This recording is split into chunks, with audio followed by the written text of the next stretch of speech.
Buenos días. Hola, muy buenos días. Hola, profesor, ¿cómo está? Bien. ¿Y ustedes cómo van? Bien. Yo bien.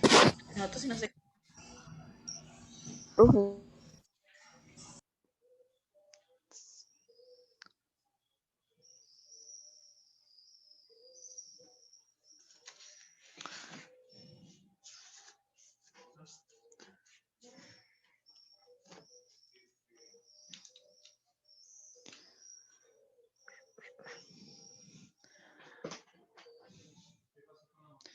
Voy a invitarles para inclinar su rostro. Vamos a orar. Querido y bondadoso Señor, te damos gracias en esta hora de la mañana por tus bendiciones, por los cuidados que tienes en cada uno de nosotros. Seguimos, Señor, orando por la difícil situación que vive nuestro país en medio de este paro, de estas manifestaciones. Pedimos, Señor, que tú puedas resguardar la vida de muchas personas y de aquellos que han salido afectados, que puedas restablecerles la salud. En el nombre de Jesús. Amén.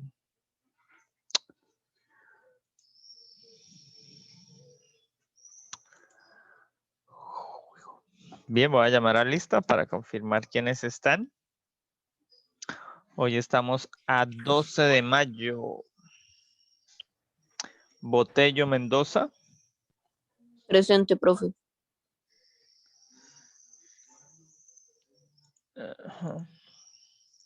Castro Dueñez. Presente, profe.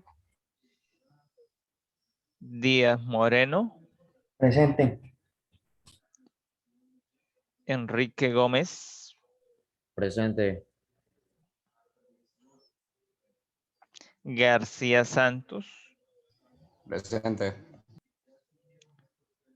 Gómez Ariza. Presente.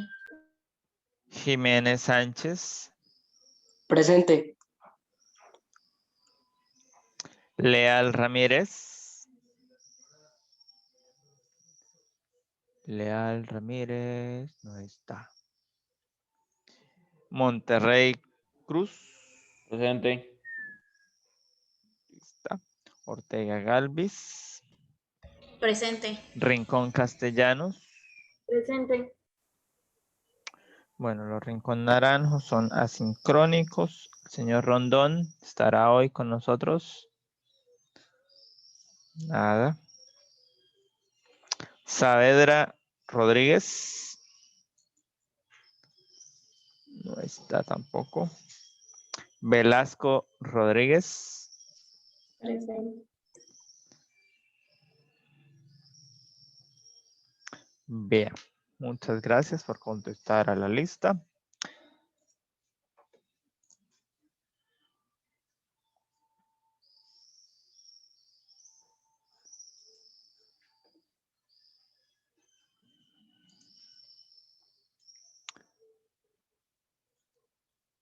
Ok, muy bien. Entonces vamos a ver nuestro panel de trabajo.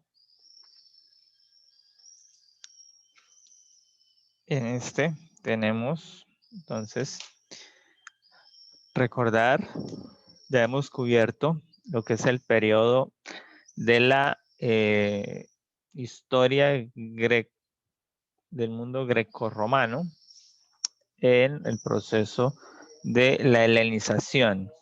Vimos los eventos sucesivos que transcurren y estuvimos revisando en las últimas clases los pensadores que fueron parte de ese proceso, los conocidos filósofos científicos de aquel momento.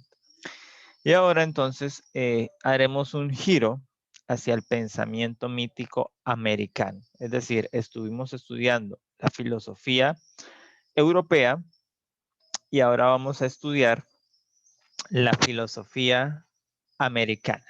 Cómo se daba para el momento que en Grecia, Roma estaban estos procesos, en América también teníamos unos desarrollos de la filosofía. No es muy analizada en el contexto, pero son elementos que tenemos que tener en cuenta, que cuando llegan los europeos a América ya encontraron estos contextos de pensamiento, de desarrollo filosófico que estaban allí. Así que vamos a estar entonces analizando esto en estas clases que continúan y vamos a partir entonces por Norteamérica. Vamos a empezar con el pensamiento mítico norteamericano.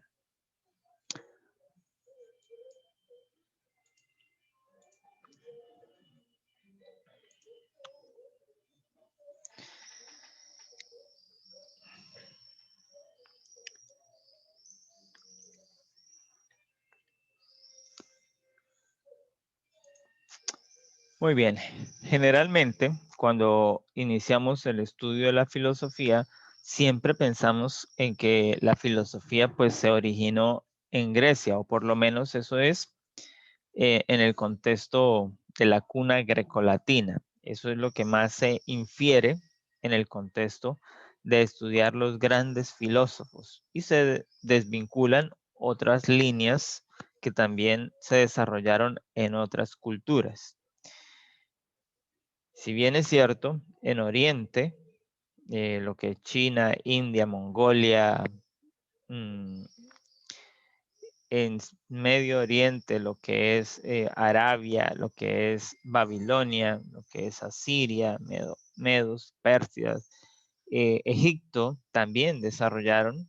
Aquí en Occidente, en el mundo no conocido para aquel momento de la historia, también se desarrollaron. ¿Por qué? Porque ya habían hombres. Así que en la construcción de la historia, dado que ha sido escrita por cristianos, pues se ha priorizado esta sección y se enfatiza más entonces en la filosofía europea, pasando por la etapa griega, romana, medieval y luego entonces la cristianización del mundo occidental. Pero si nosotros hacemos el constructo de todas las fuentes, realmente esa es solo una línea del desarrollo de la filosofía, porque hay filósofos fuera de esa línea que tienen que ser considerados, que tienen que ser analizados, y por ende entonces la filosofía no solo es de un contexto europeo americano, sino que es mucho más abarcante, es más largo ese proceso. ¿Por qué en América ya habían hombres cuando llegaron los europeos? Eso es una discusión que tiene en la academia en relación con el origen del hombre americano. Y para ello, pues hay varias teorías, varias postulaciones que se abordan desde las ciencias sociales.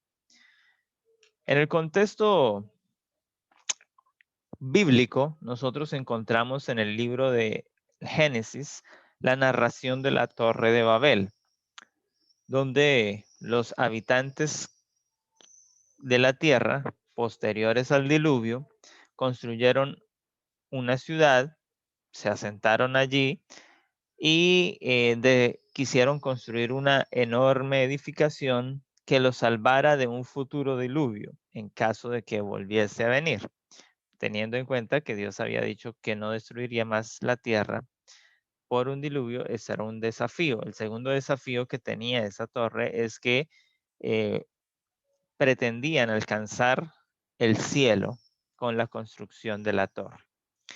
De esa manera el relato dice que Dios descendió, confundió el lenguaje del hombre, que hasta ese momento era uno solo, y se disiparon o se esparcieron por toda la tierra. De esa manera, entonces, en la Biblia también encontraríamos una teoría para el poblamiento de América. Serían alguna de esas agrupaciones que salieron allí de la Torre de Babel, que finalmente llegaron entonces hasta América. Así que cuando nosotros estudiamos a nivel de filosofía lo que se llama la cosmogonía, es decir, el estudio de los mitos, de las leyendas, de esa riqueza religiosa que tenían las culturas ancestrales, las culturas previas al encuentro con el hombre blanco, con el hombre europeo específicamente. Entonces, nos permiten construir, hacer una construcción, unos constructos muy importantes para entender esas comunidades y especialmente para entender su forma de pensar. Así que hoy, al hacer esos estudios, se especula acerca de la creación del universo y de todo lo que está alrededor del hombre, de la vida, todo lo que está en conjunto a la relación creación del universo.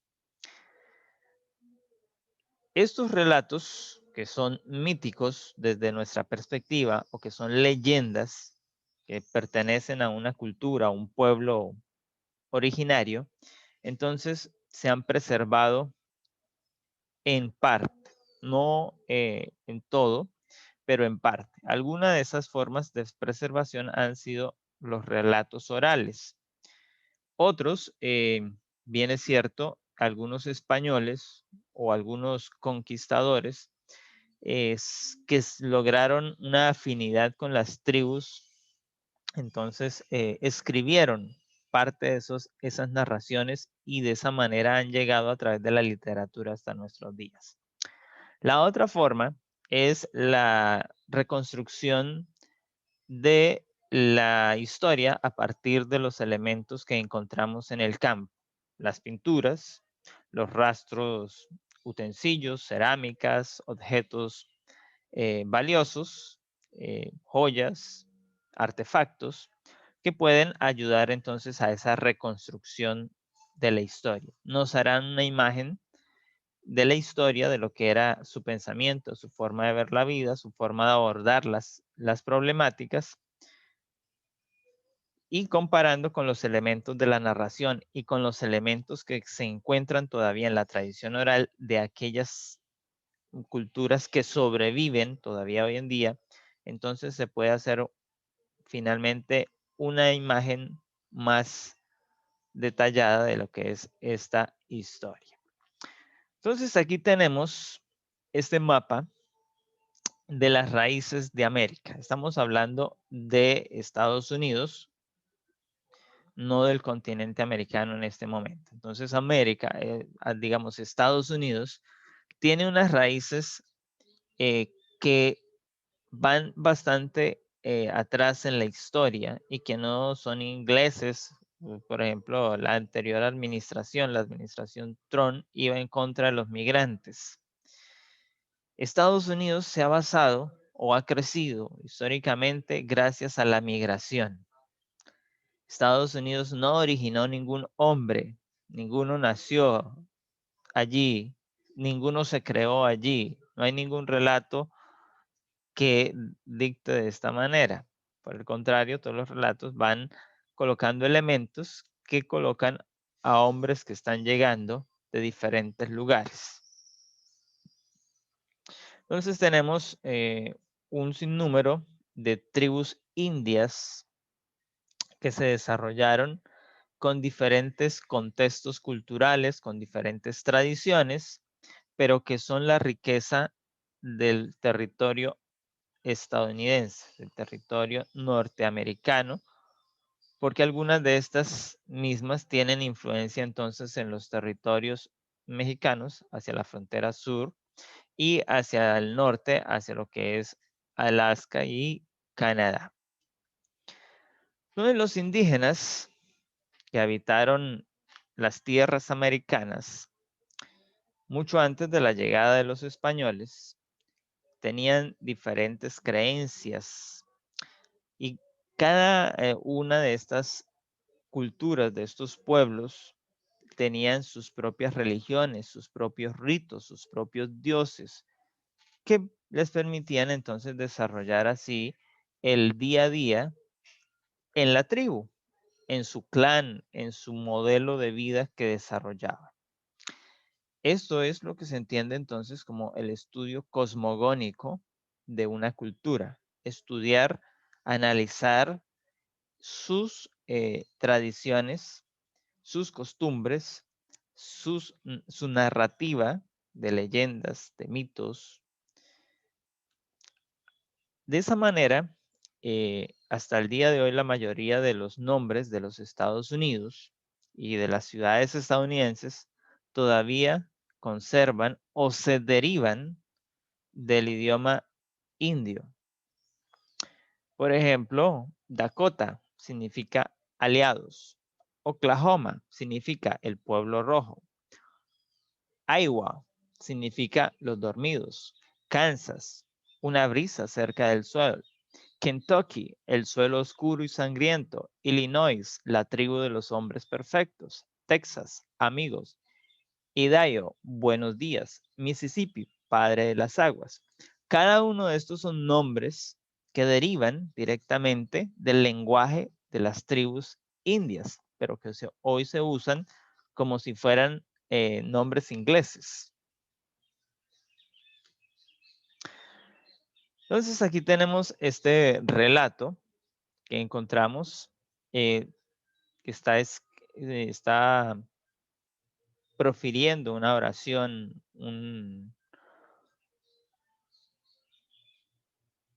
Entonces dice, Padre mío, que estás en todas partes y por quien estoy vivo, tal vez has sido tú quien, por obra de los hombres, me has colocado en esta situación, pues eres tú quien lo dispone todo, y como nada es imposible para ti, líbrame de mis enemigos si lo consideras justo.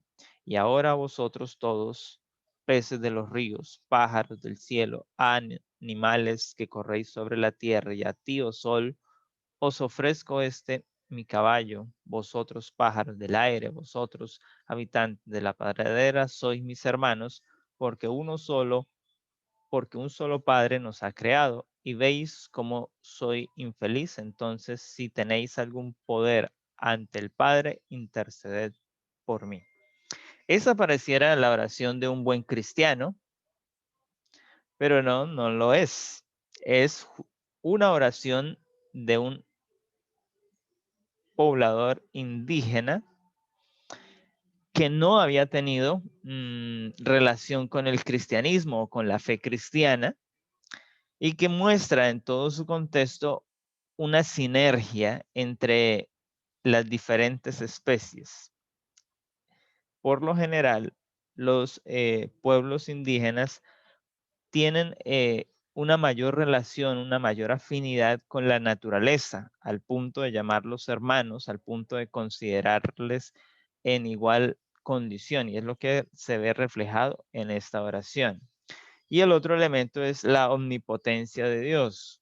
Está por encima de todos los seres, los creó a todos y los sustenta, y puede cambiar las circunstancias a favor o en contra de cada una de estas especies, de cada uno de estos seres.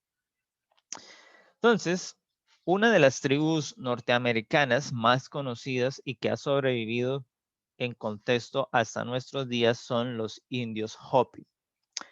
Los Hopi tienen un monte que consideran sagrado, y a su vez el mundo material y su relación con los espíritus no tienen fronteras limitantes, es decir, que el máximo líder, el sacerdote de la tribu, puede contactar con ellos.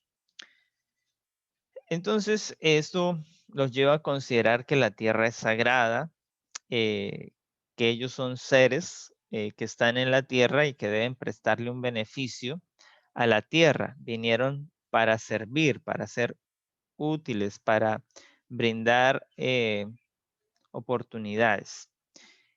De esa manera, también en esa cultura se considera al sol y a la luna como que existieran junto con los hombres, las personas de la tierra, las personas del agua y las personas del viento. Es interesante estas connotaciones, esta clasificación de las personas.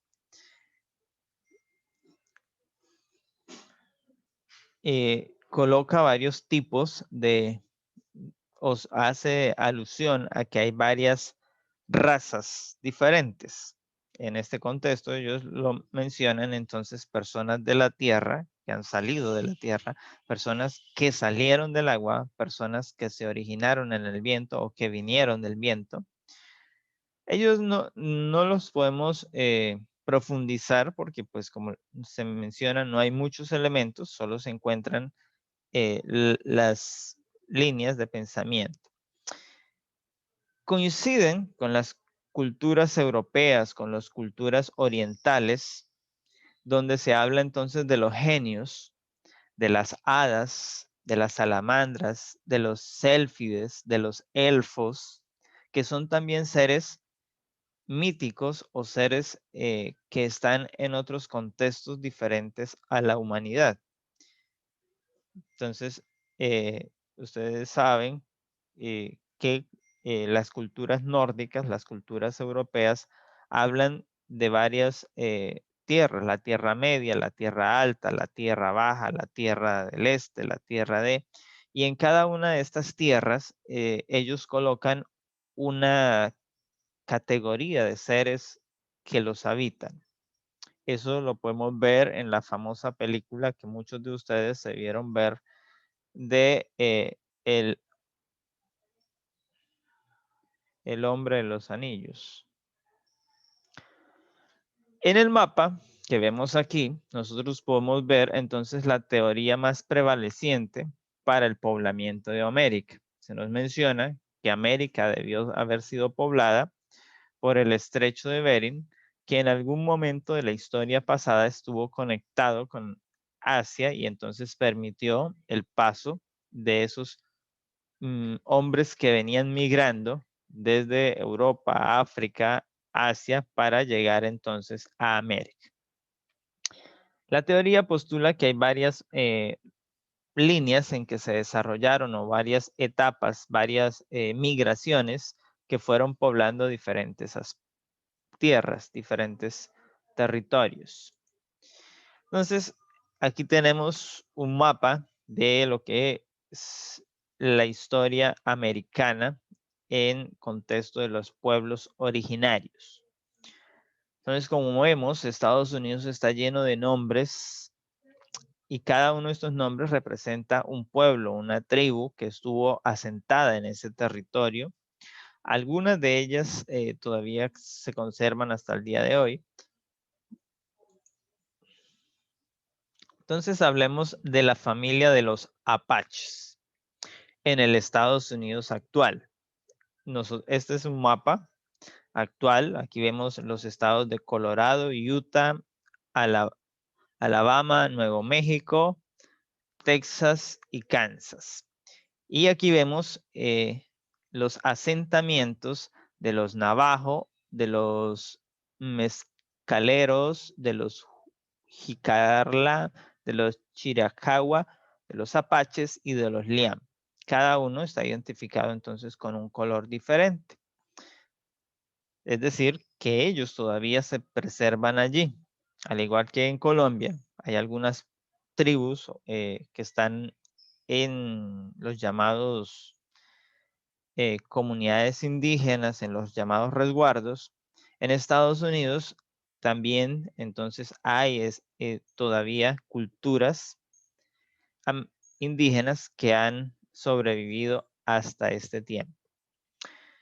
Entonces los apaches es un nombre colectivo para denominar no una sola tribu, sino varias, es un grupo de naciones indígenas que tienen afinidad cultural, que se identifican en varias tradiciones, aunque hay elementos que los diferencian. Entonces, por eso también se ubican en regiones diferentes, pero todas están cercanas. Los apaches, si usted nota en el mapa de Estados Unidos, si regresamos al mapa, están básicamente hoy ubicados cerca de la frontera con México. Pero los apaches fueron originarios de Canadá. Es decir, cuando la tribu apache llega a Estados Unidos, ya se había desarrollado en Canadá y migraron al sur para ubicarse entonces en los territorios en los cuales hoy están asentados. Su religión, que trata de la búsqueda de la patria, ayudados por los dioses gemelos de la guerra, que ese es el relato mítico que construye entonces el ideario de la búsqueda de una tierra prometida dentro de los apaches, dice que para los apaches el mundo está en un continuo movimiento y muchos de sus rituales se centran en elementos inmediatos y espontáneos. El aire y el viento forman parte entonces de las personas y de los seres minerales. El mismo poder que calentaba un grano de arena daba energía a las personas. Esto, si se analiza, tiene una profundidad y podemos llevarlo al contexto nuestro cristiano, donde el aire y el viento forman parte de las personas. Cuando nosotros leemos en el Génesis, nosotros encontramos en el relato de la creación, hoy ustedes lo estaban repasando en el Oasis, cuando Dios creó al hombre, lo formó, le dio forma al barro, pero para que viviera ese muñequito, tuvo que soplar el aliento de vida en la nariz, es decir, el aire se introdujo, por lo tanto, hay razón en esta línea de pensamiento. Los minerales, fuimos tomados de la tierra y la tierra es una cantidad de minerales, así que ahí encontramos directamente la narración, entonces hay que tener un análisis bastante profundo. A veces cuando se lee así de manera corrida no se analizan estos elementos y se pasan por alto. Entonces, lo que encontramos en los relatos de estas culturas son reminiscencias de unos elementos comunes a todas las culturas, lo cual encontramos también cuando estudiamos pues, las culturas del cercano oriente o del lejano oriente. Las mujeres apaches recolectaban los alimentos, esa era su tarea, eran tribus recolectoras, ellas se dedicaban entonces a la búsqueda de frutos en sus territorios, de la leña y del agua, mientras que los hombres entonces se dedicaban a la caza y a la rapiña, buscando así el sustento para la supervivencia de la tribu. Jerónimo el Apache rebelde está en el contexto de la resistencia que hicieron los apaches, liderados justamente por Jerónimo, a la conquista de los americanos, no de los europeos. Aquí ya estamos hablando de cuando América está conquistando el este, cuando las 13 tribus ya se habían independizado, ya no eran colonias, sino que era los estados federados, consolidados en lo que hoy conocemos como Estados Unidos, pero solo eran las 13 colonias iniciales, empiezan a conquistar las otras tierras, ir hacia el este, entonces se encuentran con el pueblo apache. Y el pueblo apache les genera un gran desafío porque es un pueblo fuerte y especialmente Jerónimo se vuelve un revolucionario que cuando los americanos la capturan, entonces pues logran una gran victoria sobre las tribus apache. Aquí encontramos este relato que nosotros lo podemos encontrar, es la bendición de la tribu apache. Que el sol te traiga una nueva energía durante el día, que la luna suave te restaure por la noche, que la lluvia lleve tus preocupaciones, que la brisa sople nuevas fuerzas en tu interior, que camines suavemente por el mundo y conozcas su belleza todos los días de tu vida. Básicamente te está deseando buenas cosas y es lo que normalmente cuando se despedían dos apaches o cuando se despedía de otra tribu, hacen la despedida, se pronunciaba esta bendición, esta oración, que era desearle, lo que hoy nosotros llamaríamos desearle una buena experiencia de vida de allí en adelante. Les decía que otro de los pueblos que ha sobrevivido hasta nuestros tiempos es entonces los Hopi. Aquí podemos ver que los Hopi están ubicados en una reserva especial que está cerca también del pueblo navajo o de la reserva Navajo. Esta reserva pues busca preservar los territorios ancestrales y la cultura como tal, que no se pierda.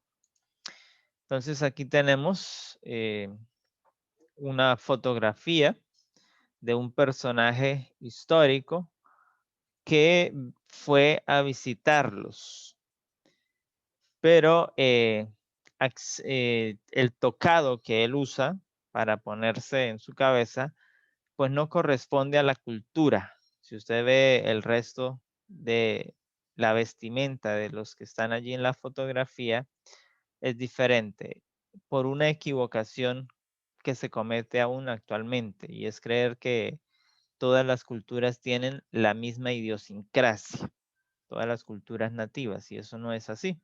Ese fue el error que cometió Albert Einstein. Ese es Albert Einstein cuando visita entonces al pueblo que está allí. Las mujeres son las dueñas de las casas en esta cultura Hopi.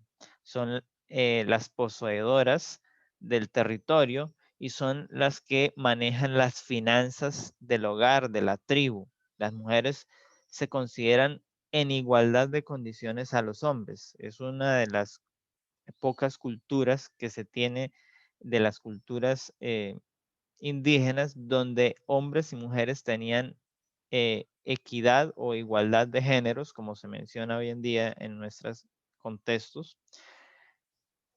Y eso es significativo para analizar, para entender. Los hombres eran entonces quienes cultivaban la tierra, se encargaban de hacer el tejido de las telas y se encargaban de realizar las diferentes ceremonias. De manera que la comunidad Hopi era también una reunión de varias tribus, lo que se conoce como las federaciones de los clanes, que tenían un líder común. Esa igualdad que había entre hombres y mujeres les permitía entonces ser destacados y les ha permitido lograr una supervivencia hasta el día de hoy, pues los roles no están enquistados en que el hombre tiene que hacer esto nada más y la mujer esto, sino que pueden variar en ese desarrollo cultural, en ese desarrollo. Hay varios misterios que envuelven a la religión de los indios Hopi. Yo no sé si ustedes han visto la serie de Smallville, donde se muestran varios escenarios de los Hopis como parte de las profecías que anunciaban la llegada de Kal-El, de Superman. Hoy los Hopis mantienen una compleja tradición tanto mitológica como religiosa que se han extendido a través de los siglos. Y, como les menciono, Hollywood toma muchos de estos contextos para adaptarlos a la ciencia ficción y cimentar los personajes del mundo de los superhéroes. Otro de los grupos nativos que contiene esa tradición oral, pues es la mitología Hopi. Es bastante rica, bastante uniforme y tiene diferentes versiones, aunque no existe una documentación sistemática que nos permita organizar sus creencias, pues no hay mayores escritos de ellos. Así que lo que hacemos son interpretaciones antropológicas de los indios Hopi sobre la creación que se centra alrededor del espíritu del sol, al cual ellos llamaban el Taiwa o el Taiwowa, y que es el creador, es quien dio vida al primer mundo y a los primeros habitantes. Y entonces de allí se desprende la tradición de las madres Hopi, el buscar la bendición del sol para sus hijos recién nacidos.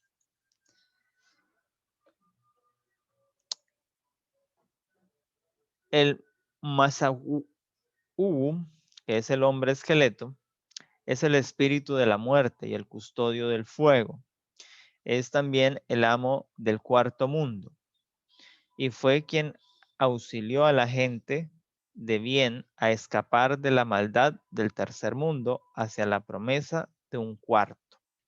Entonces, básicamente, con estos dos elementos, se puede inferir que los Hopis han pasado por varias destrucciones o por varios cataclismos que han destruido su cultura y cada reinicio, entonces, es un mundo diferente. No es que estén hablando de la existencia de diferentes mundos a la vez. No, es que se cerró un ciclo, hubo un evento masivo que destruyó, que acabó y que volvió a dar un reinicio. Entonces, lo que tenemos aquí en esta narración, el fin del tercer mundo, el tercer ciclo, para pasar al cuarto, y que se habla entonces de un ser mitológico que fue el custodio, que es un dios básicamente, que les prometió protección y supervivencia a los Hopi para sobrevivir a esa destrucción. El Masahuyo entonces se describe como un ser que utiliza una herramienta de máscara, pero mostrando aquí nuevamente la diversidad de esa mitología Hopi. Se le describe a veces como un ser atractivo, a pesar de su máscara, o como una sangrienta criatura de miedo. Entonces aquí vemos el tocado que normalmente se usa para sus máscaras. También se le atribuyen algunas cualidades bondadosas. Una de las leyendas dice que este ser es quien ayudó a los Hopi a establecer el Oraibi, es decir, el orden de las cosas, y les brindó la ayuda para establecerse en la tierra, es decir, los que están allí. Por lo tanto, advirtió de la venida del perdido hermano blanco, es decir, que este ser mitológico les anunció a los Hopi que en algún momento futuro se iban a encontrar con el hermano perdido, el blanco, el Paana. Y es por eso que los Hopi, entonces, cuando reciben, cuando los ingleses, que son los que llegan a América, y los franceses, ellos los reciben como hermanos, los tratan bien. Los Hopi no son un pueblo que se haya resistido a la colonización, sino es un pueblo que hizo más bien una sinergia con los colonizadores. Entre las deidades del pueblo Hopi, los que más sobresalen entonces son los famosos hermanos gemelos de la guerra, los Cachinas y el Coyote. El maíz, un elemento muy importante en muchas de las culturas indígenas, es también entonces de vital importancia para los Hopi, para su subsistencia como para su religión. Es un verdadero símbolo de la unión espiritual y física que hace posible su existencia. Es la base de la alimentación del pueblo Hopi. Para la gente de las mesetas, el maíz es tanto su sustento como el objeto de sus ceremonias, ofrendas y plegarias.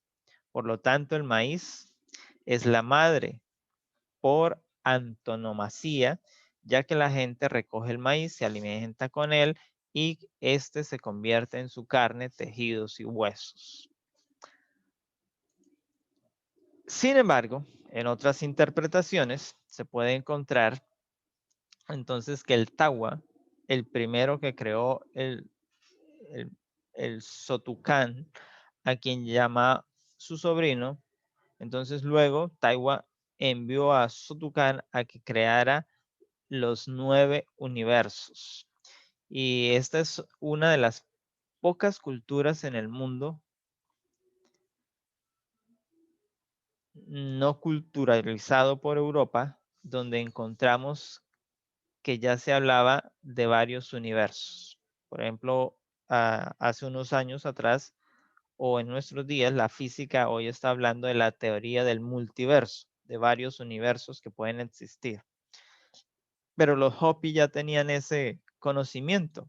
Así que es a partir de estos idearios que los nuevos científicos tienen que preguntarse si ellos tenían esa creencia, por qué creían en eso, vamos a estudiar si esto es cierto, y entonces se han